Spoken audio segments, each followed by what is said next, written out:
Salut les sportives et les sportifs, c'est Greg et je suis très content de vous retrouver pour le deuxième épisode de Garmin le guide.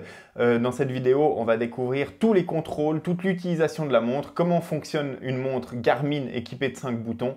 Et puis accessoirement également, en fin de vidéo, on découvrira aussi l'utilisation de l'écran tactile qui est disponible sur certains modèles de montres Garmin pour pouvoir utiliser sa montre au quotidien. Donc comment utiliser les widgets, comment utiliser l'écran de raccourci, comment naviguer dans les menus, valider des options, revenir en arrière dans les menus et puis comment s'y retrouver lorsqu'on est dans divers niveaux de sous-menus. Donc on va reprendre ma Fenix 7S que j'ai utilisée dans la première vidéo et puis on va découvrir petit à petit, depuis le début, comment démarrer la montre et puis ensuite comment interagir avec la montre, avec ses différents boutons, en commençant par décrire les boutons, à quoi ils servent, et puis ensuite à les utiliser. Donc n'hésitez pas pendant cette vidéo à utiliser votre propre montre et puis à essayer de répliquer tout ça pour vous familiariser avec cette montre Garmin et puis avec son utilisation. Je vous propose de démarrer tout de suite sur la montre Garmin et puis de découvrir avec moi comment ça marche. Donc on va commencer avec la montre éteinte et puis on va aller étape par étape dans l'utilisation des boutons en fonction de l'utilisation de la montre. Mais avant de commencer tout ça, eh bien, on va peut-être donner le nom des différents boutons, en tout cas ceux que moi j'ai l'habitude d'utiliser. En général, c'est soit le nom qui est inscrit sur la lunette de la montre ici gravé. Sur certaines montres, c'est écrit aussi sur le cadran ou sur la lunette.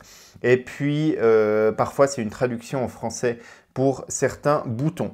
Donc on a sur le côté gauche de la montre ici, donc le bouton Light ou lumière qui permet d'activer le rétroéclairage. Ensuite on a le bouton haut et le bouton bas. Et ici on a le bouton démarrer, arrêter.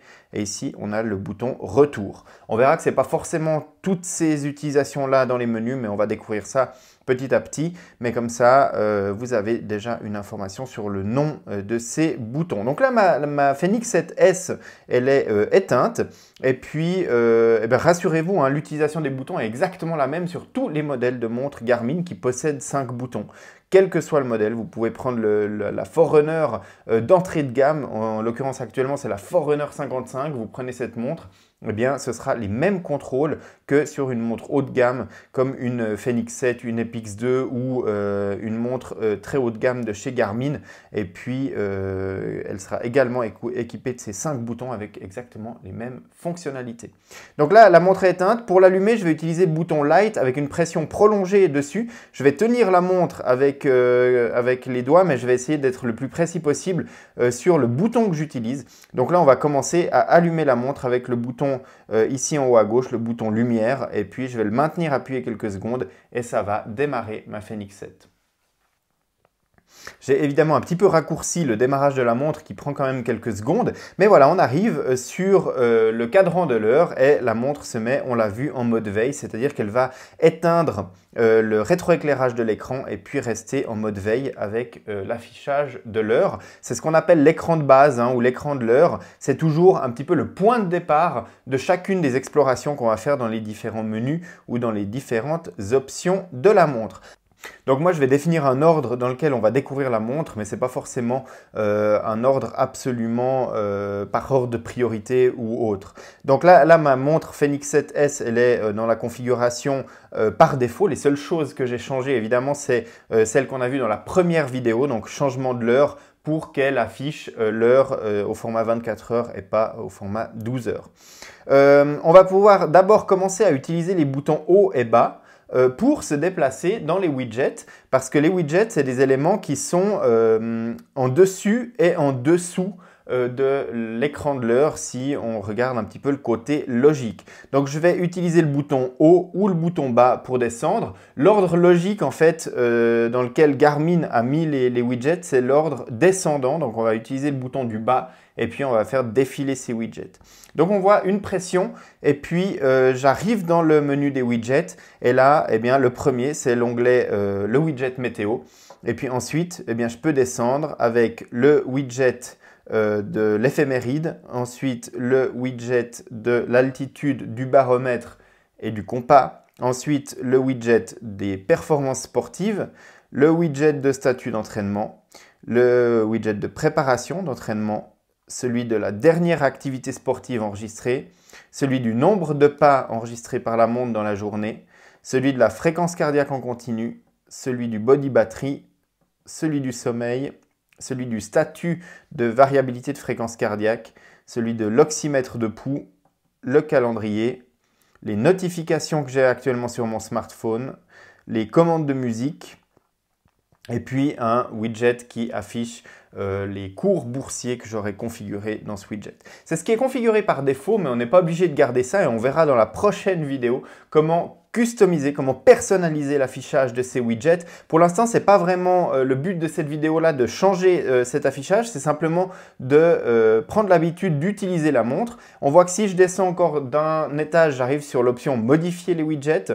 Et puis, si je redescends encore une fois, je vais de nouveau arriver sur l'écran de l'heure. Maintenant, la même chose, si j'utilise le bouton haut, eh bien, je vais remonter cette liste dans l'ordre inverse. Je vais d'abord arriver sur mes valeurs boursières, ensuite sur les commandes de musique et ainsi de suite. Je vais remonter et bien évidemment, pendant que je suis en train de faire défiler cette liste, je vais pouvoir retourner dans l'autre sens et puis ainsi faire fonctionner mes widgets dans le sens que je veux. Donc voilà pour la navigation haut et bas dans ces widgets. Maintenant, on le voit, la montre, elle affiche 3 widgets par page et puis il n'y a pas forcément énormément de détails sur chacun de ces widgets. Donc si je reviens un petit peu plus haut et que je viens sur le widget d'altitude, de baromètre et de compas, on voit que j'ai une synthétisation des informations mais que je n'ai pas forcément le détail. Pour aller dans le détail de ces widgets, eh bien, je vais utiliser le bouton Start. Donc ici, c'est plutôt une fonction de validation. Je vais entrer dans ce widget et puis là, je vais avoir le détail. Et là, j'ai le détail sur l'écran complet. Et puis, vous l'avez peut-être noté, si je reviens en arrière, donc pour revenir en arrière sur ma liste de boutons de widgets, je vais utiliser le bouton Retour qui est ici.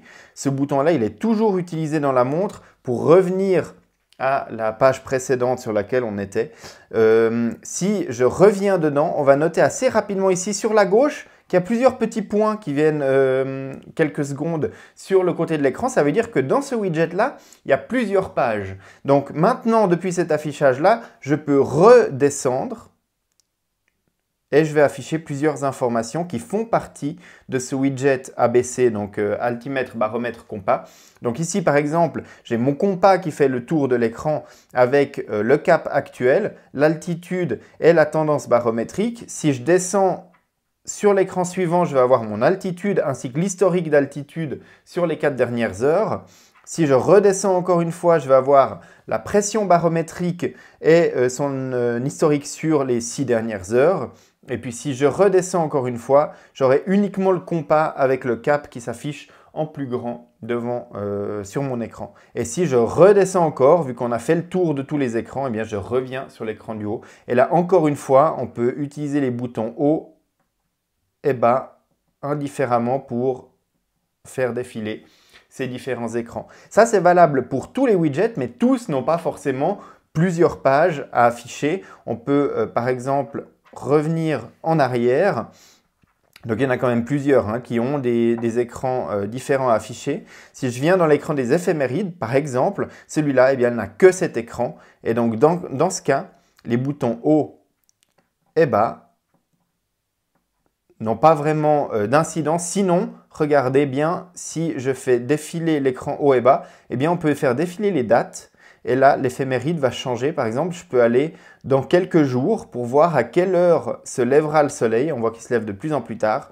Et on voit que l'heure de coucher également change au fur et à mesure que j'avance dans les jours. Mais par contre, l'écran lui-même ne change pas. Donc, ça dépend vraiment de chaque widget, de la manière dont il est configuré et de la manière dont il est conçu.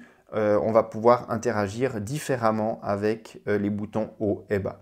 Maintenant que je suis dans mon widget, je reviens avec le bouton ici en arrière et je reviens dans ma liste des widgets. Et de la même manière, je n'ai pas besoin de redescendre jusqu'à voir l'écran de l'heure. Je peux utiliser le bouton revenir en arrière et je reviens sur mon écran de l'heure.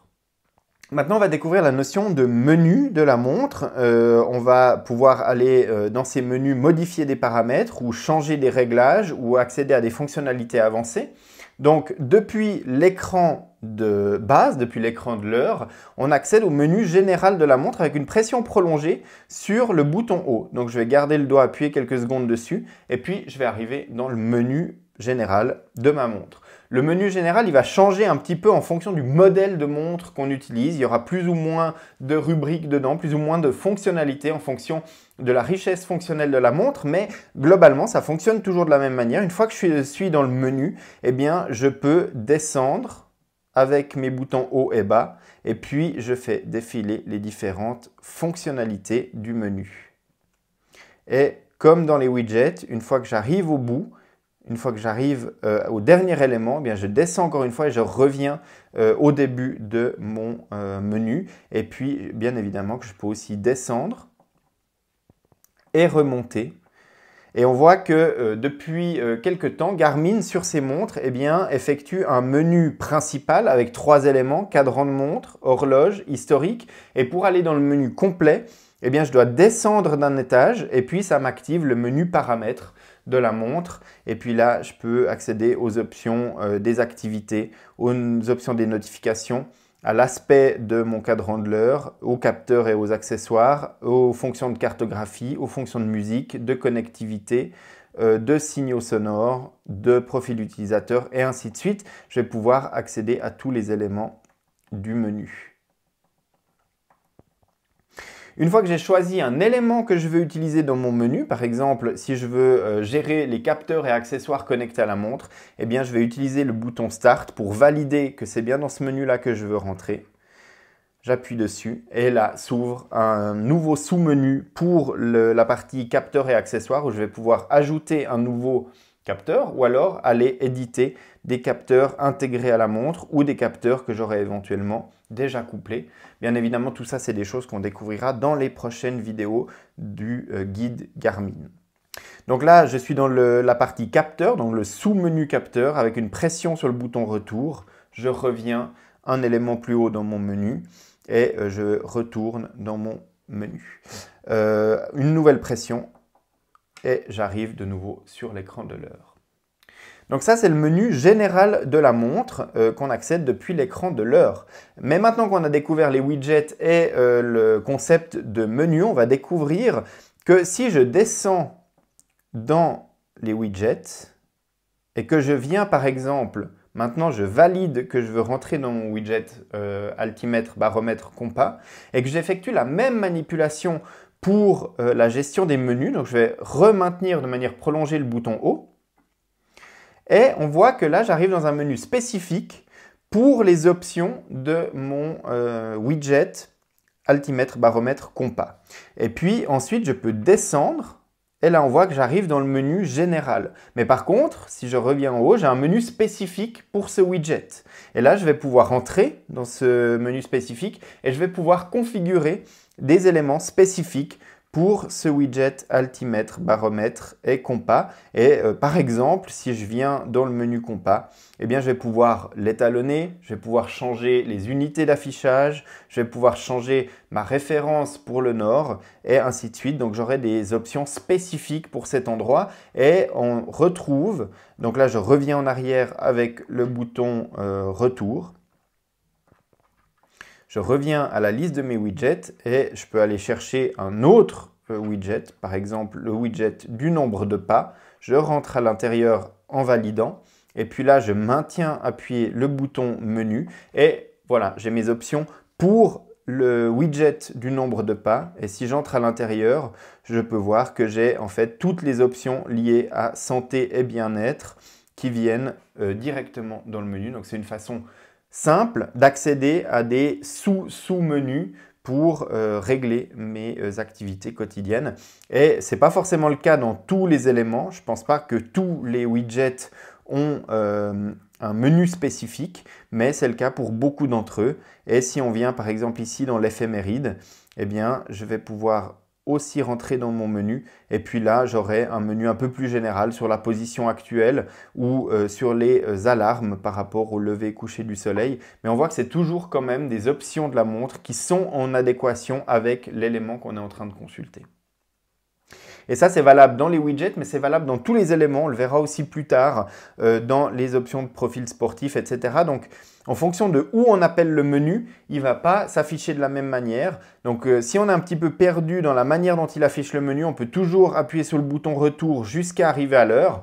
Il y a un réflexe que j'ai, c'est d'appuyer beaucoup de fois à la suite sur le bouton menu, sur le bouton retour pour arriver à l'heure. Parce qu'une fois qu'on est à l'heure, eh bien, il va pas retourner plus loin en arrière. Donc, si on est, par exemple ici, je suis dans le menu notification et alerte, je viens dans alerte système, je viens dans baromètre. Donc on voit que j'ai ouvert plusieurs niveaux de sous-menus. Et puis là, en appuyant plusieurs fois très vite sur le bouton retour, eh bien on voit que j'arrive à l'écran de l'heure. Et si j'appuie une fois de trop sur le bouton retour, eh bien ça ne va pas avoir d'incidence, puisque une fois que je suis sur l'écran de l'heure, il ne revient pas plus loin en arrière. Donc on a vu le concept de menu, on a vu où accéder le menu général de la montre et puis les différents menus contextuels. On va continuer l'exploration de la montre Garmin avec le menu des profils sportifs. C'est probablement la fonction première d'une montre Garmin, c'est d'enregistrer des activités sportives. Et pour accéder à ce menu, eh bien, on va utiliser une pression simple sur le bouton Start, donc le bouton Démarrer. La première fois qu'on arrive dans ce menu de profil sportif, on va devoir choisir les activités qu'on veut utiliser. Tout ça, on le découvrira évidemment dans la vidéo spécifique sur la gestion des profils sportifs. Mais sachez que c'est ici qu'on va retrouver les profils sportifs de course à pied, de cyclisme, de natation et ainsi de suite.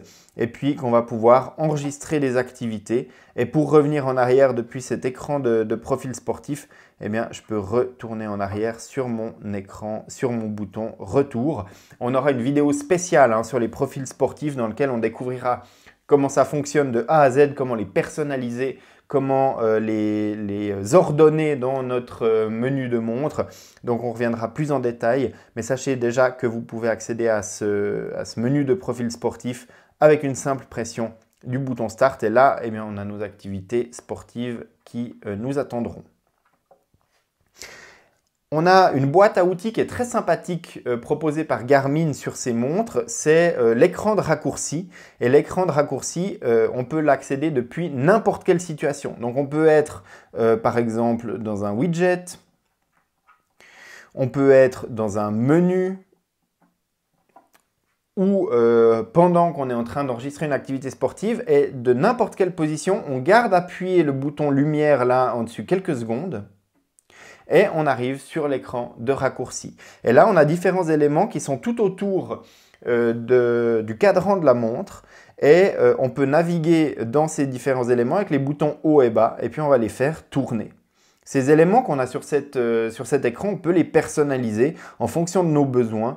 On peut les changer, on peut les réordonner, etc. Mais c'est des fonctions qu'on va placer ici, qu'on utilise régulièrement et pour lesquels on veut avoir un accès rapide. Par exemple, ça peut être Garmin Pay pour aller effectuer un paiement sans contact avec sa montre. Ça peut être la gestion des commandes de musique si on est en train d'écouter de la musique et qu'on veut changer de morceau, augmenter le volume, etc. Ça peut être d'entrer en mode économie d'énergie. Ça peut être d'éteindre la montre. Ça peut être d'activer le mode sommeil si on veut que la montre se mette à enregistrer du sommeil, par exemple.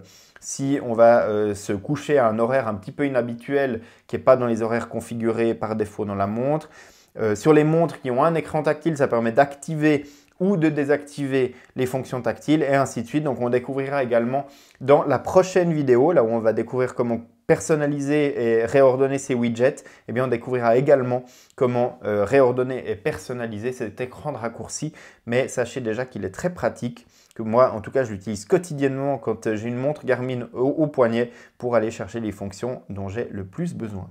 Encore une fois, pour sortir de cet écran de raccourci, je vais utiliser une pression sur le bouton retour et puis je vais me retrouver exactement là où je me trouvais avant. Donc là, j'étais dans le menu de mon widget ABC. Mais si je reviens en arrière pour retourner sur mon écran de l'heure, eh bien on voit que j'accède aussi au bouton de raccourci depuis là avec une pression prolongée sur le bouton lumière. Donc voilà pour les contrôles essentiels de la montre. Donc là, on a utilisé les 5 boutons pour leur fonction principale. Et encore une chose que je n'ai pas dit, c'est le bouton lumière avec une pression simple. Eh bien, on active tout simplement le rétroéclairage. On le voit sur cette vidéo. Donc, le rétroéclairage va s'éteindre sur la montre et puis passer en mode veille. Et voilà. Et maintenant, si je réappuie sur le bouton lumière, eh bien, on voit que le rétroéclairage s'active et que l'écran devient plus lisible pour quelques secondes. Ça aussi, c'est quelque chose qu'on pourra personnaliser et qu'on découvrira dans la personnalisation de sa montre un petit peu plus tard dans une prochaine vidéo. Donc on a passé en revue l'utilisation de tous les boutons de sa montre Garmin. Il y a encore un élément de contrôle de l'interface de Garmin qu'on n'a pas abordé, c'est l'écran tactile, puisque depuis la Fenix 7, Garmin propose des montres qui ont un écran tactile. On l'a vu sur les montres Garmin, tout est possible, tout est réalisable avec les 5 boutons. Donc on n'a pas besoin d'utiliser l'écran tactile pour des fonctionnalités spécifiques. Tout est faisable avec des boutons. Par contre, l'écran tactile a un côté un petit peu plus convivial à utiliser lorsqu'on utilise la montre en montre connectée ou en montre de tous les jours. Et en fait, principalement, on va utiliser l'écran tactile pour remplacer les boutons haut et bas. Donc, si je viens sur l'écran d'accueil, on a vu que utiliser les boutons haut et bas permettait de faire défiler les widgets. Eh bien, si je glisse mon doigt sur l'écran, je vais pouvoir faire défiler mes widgets tout simplement avec la fonction tactile sur l'écran. Et puis on peut également simuler le bouton retour en effectuant un mouvement de glisser depuis la gauche vers la droite de l'écran et ça va me remettre sur mon écran de l'heure. Donc ça, c'est un côté très pratique pour l'utilisation de l'écran tactile. Et bien évidemment que ça fonctionne également dans les menus. Donc si j'appuie sur le bouton haut pendant quelques secondes, ça va activer le menu et puis dans le menu, je vais pouvoir faire défiler mes éléments avec un glissement de doigt. On l'a vu avant, je fais glisser vers l'arrière et je retourne en arrière. Et si je reviens dans le menu, on voit qu'on peut également, à l'aide de l'écran tactile, faire une simulation du bouton valider, puisque si je viens dans un menu, je vais venir ici par exemple dans mon menu activités et applications et je clique simplement sur cet élément, eh bien je vais entrer dans l'élément.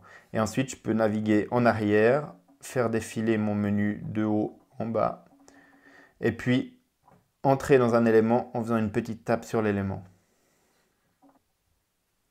Donc voilà pour l'utilisation de l'écran tactile. Ce n'est pas sur tous les modèles de Garmin. On l'a vu, c'est sur la Fenix 7, c'est sur les modèles ultérieurs, c'est sur la Forerunner 955 et les modèles ultérieurs. Mais il est probable que Garmin l'intègre de plus en plus à ses montres. Et puis, ça fonctionne assez bien. Il y a également, si on rentre dans l'écran de raccourci qu'on a vu tout à l'heure, une fonction assez sympa. Plutôt que d'utiliser les boutons haut et bas, eh bien, on peut faire tourner les éléments sur cet écran avec l'écran tactile et puis valider un élément pour entrer à l'intérieur. Voilà, donc l'écran tactile, une habitude à prendre au début et puis ça rend l'utilisation de la montre beaucoup plus ludique. Maintenant, malheureusement, effectivement, ce n'est pas sur tous les modèles. On l'a vu, sur les modèles plus anciens, il n'y aura pas cet écran tactile. Voilà pour le contrôle et l'utilisation de base de la montre, des différents boutons. Encore peut-être, vu qu'on a commencé avec la montre éteinte, une petite astuce pour éteindre sa montre. On va dans le menu, enfin dans l'écran de raccourci, et puis on fait tourner l'écran de raccourci jusqu'à trouver le bouton éteindre, et puis on peut valider, soit en cliquant dessus, comme on l'a vu tout à l'heure, soit en utilisant le bouton valider. Et là, est-ce que je veux éteindre la montre? Oui. Et la montre s'éteint. Donc voilà pour l'utilisation de la montre Garmin. On a fait le tour des fonctions et des contrôles essentiels sur cette montre. J'espère que cette vidéo vous aura été utile. Si c'est le cas, n'hésitez pas à vous abonner à la chaîne. Et puis, moi, je vous donne rendez-vous pour la 3e vidéo de Garmin le guide sur la chaîne YouTube de nakan.ch d'ici une semaine. D'ici là, portez-vous bien. Voilà, à bientôt.